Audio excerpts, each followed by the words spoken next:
different level of education. It's an education where you have to learn.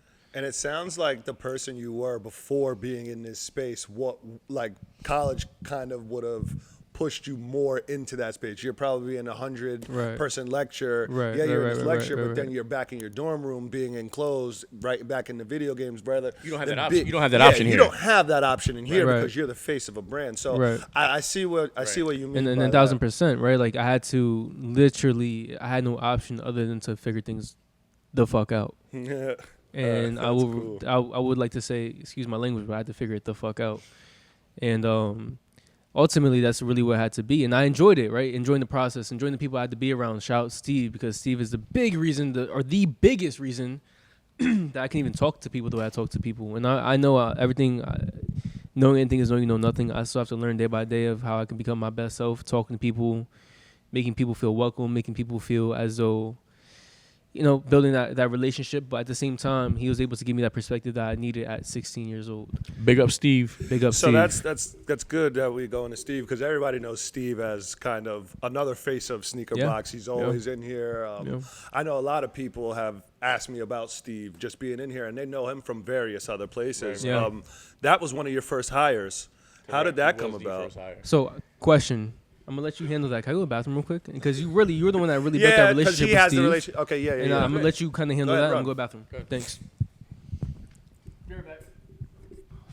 All right, so yeah, go. So how did? Because I know you and Steve have a relationship before. Yeah, we did. It's funny because, you know, prior to even, you know, the sneaker box idea, I was always a sneakerhead. So I met Steve. I don't remember the exact year. We were 21. I have to call it like 18, 17, 18, maybe 19. We got crazy pictures, me and Steve, like in Villa, that I'm just That's crazy. some NMDs and like Adidas track pants. Like it was just a different era. And it's just like, you know, skinnies. It was definitely that era. That was in there too. But yeah, he always had a good energy and the vibes was always on point. And I'm big on energy, and we just kind of linked and connected on that level. And he spoke sneakers, and I could tell he was big into the culture. And I was in Villa one day, copping up, and I think I was getting me and D. It was the Toro 4s, the red joints. Okay, yeah. So I was doing let's work it out. Yeah. And he's like, I got you. He's like, yeah, they're not out, but I'm going to get them, grab them, whatever. Cool. Bless. And I'm like, I'm sitting there waiting for this dude, and he's taking a long time. I'm like, I don't know if this might fall through. And it was just getting weird. But the more I'm sitting there, I'm listening to this mix, and I'm like, this mix is fire. And mind you, I'm a DJ, so I'm really into the music. And I'm like, where are these tunes coming from? He finally comes out with the sneakers. 10 minutes later, he's like, yo, I ran into some issues, but I got you. Almost back door out the front door type deal. And I was like, yo, what's this mix? He's like, bro, this is my playlist right here, bro. And then from there, I was like, yeah, like this is my guy here. Like, and you know, and I would see him here and there, and it was always love. And when we were opening a space and talking about opening the space, I had seen him. I think he was actually in PacSun at that point. So he transitioned from Villa to PacSun. I was like, I don't know what they're doing here, but I would love you over there. You know what I'm saying? And I don't know what I'm doing, but maybe we'll figure it out together. Maybe we won't. Like regardless, I'm gonna figure this out. Yeah. I would love for you to be a part of it. And he was a little reluctant. He had some things going on and stuff like that. And I think we were opening for a month and some change. And he pulled up. And he was like in awe. Like I think he thought I was like not really about it. Yeah. And that we weren't about it.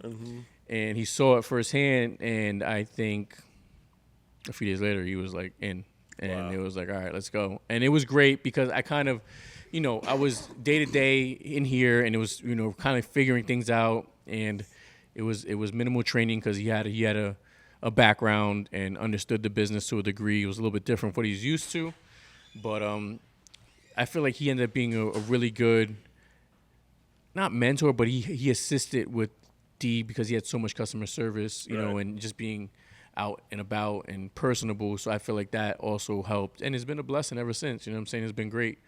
People love Steve, so it's been a blessing. I love nothing Steve, but man. appreciative. He's a great guy. Great guy. So how does that go? He's a great guy. Because I know initially What a guy. you didn't want to you didn't want to work here. Like you just Well, wanted to I want to say something real quick, right? A big thing, one of the biggest things that, speaking back on Jose has told us is to work on your business, not work in your business. Facts. And you want to put a team together that can handle things when you don't have to be there.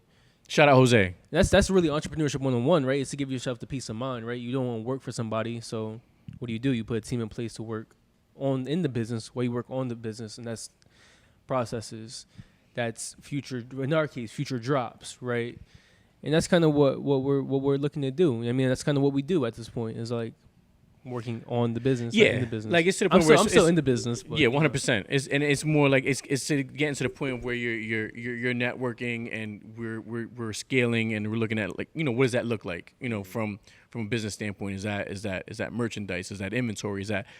Is that e-commerce? You know what I mean? So there's just so much that goes into that question. It's fully loaded. How can you continue to grow the business while at the same time sustaining, right? Or at the same time keeping the team happy and keeping the customers happy. Keeping the customers happy. That's our goal, is making sure that like and that's a lot to account for. That's the stuff that a lot of people don't talk about. Is like, all right, you have this business, can I get a discount? Well, you know what I mean? At the same time, and we love giving discounts, right, to people that shop with us, but at the same time, you have to understand what goes into it. Like, even on the days that we're not working, even on the days after work, we're still working on more. Yeah. You know what I'm saying? You have to, right? You can't be comfortable.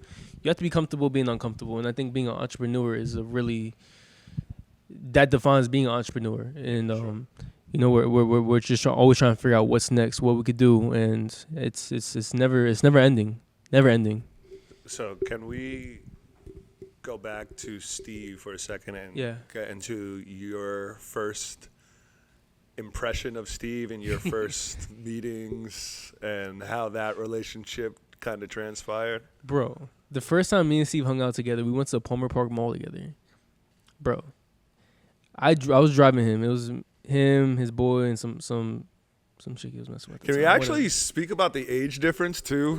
Because I think people don't even realize that because of how. I'm not gonna do that. So I'm no, just because of how close you guys are and that dynamic. Right. Well, at the time, right, sure. I was 16. He was 40. This is 5 years ago. He's 42, so he was more than double my age. And it was two different worlds colliding at one time to try to make this thing pop. You gotta think, Sneaker Box is 0 months old. We're a few days old. I'm 16. He's 42. He gets the culture, though. He gets the culture. That's people. That's where. But two different people that understand the culture.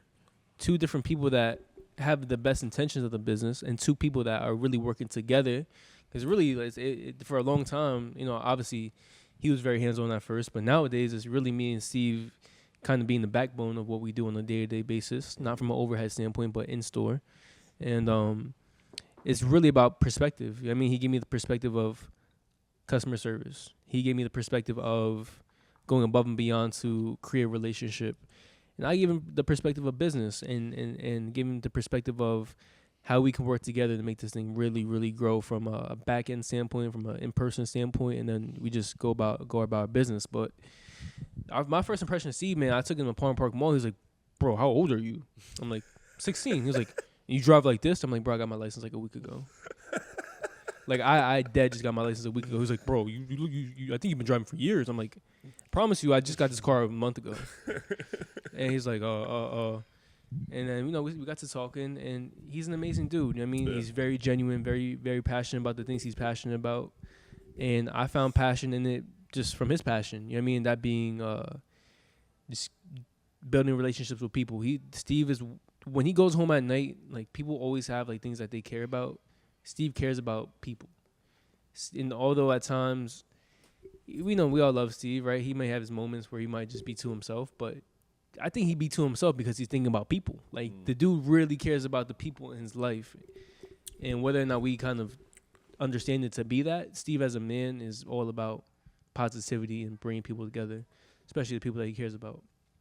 He prays for people every single day. I seen his list. Big blessed. Say a prayer for me. Bless up.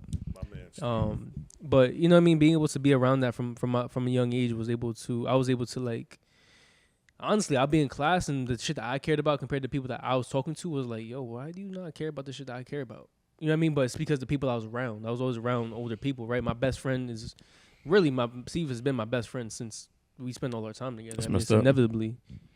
You didn't let me finish. Let me draw the picture, I tell right? you, the father-son dynamic. Yo, bro. is That's messed up, serious, bro. serious. Y'all don't even understand. I wasn't even finished because I was I don't talking about got patience for that. I was talking about how I'm Talk to around me old like that, people. your best friend. Bro, I'm talking about how I was around old people. You were next. That's fine. You were next. I was talking about old people. Josh is right there too. I love Josh. Like, Josh is my and best Josh friend. is even old. Join the run club, baby. Don't put me in the Let's middle. go. No, but mature. Not old, but mature. Right? Nah, People I that get seen you. life, people I that been got through you. like, people that can give me perspective, right? Like, bro, Josh gives me pointers on everything I do. Facts. Whether or not I listen, that's on me. But the thought is perspective, right? You know, now the point is, like, from a young age, I was around people that I looked up to, got perspective from, people that, again, this is the education that they don't give you in school, is real life trial and error. Steve made a lot of fucking errors, guys, but I was able to hear his stories and live my life with that likeness. Same thing with my dad, right? Bro, like, that father-son relationship to a business relationship was so crazy. Like, bro, there'd be nights where we'd argue, we just wouldn't talk. They would go days without talking. I would go home and like I'd be like, what the fuck are we doing? I probably had an Indeed login and I knew my login password. Like, I was like, I just know I'm working with this guy for the next few years. Like, there's no fucking way. It can't happen. There's no way that this is happening. But at the end of the day, like, the bottom line is we both have the intention of doing right by each other, doing right by the business, and you got pushed through. You know what I mean? But when I was 16, 17 years old, for the first year, 2 years, like, dude, we could have broke so many times.